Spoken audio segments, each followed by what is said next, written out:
हे चौरस आहे. चौरसाला 4 बाजू आहेत. चौरसाला 4 कोपरे आहेत. हे आहे आयत. आयताला समोरासमोरील सारखे बाजू असतात.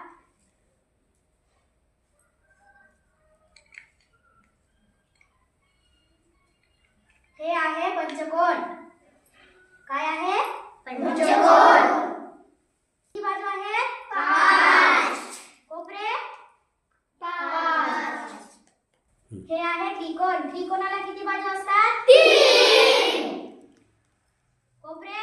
3. हे कोणती आकृती हो? षटकोन. किती कोण असतात? 6. बाजू? 6. आपल्याला एक आकृतीमुळे एका वस्तूमुळे 6 आकृती शिकायला मिळाले. सर्वांच्या सर्वांना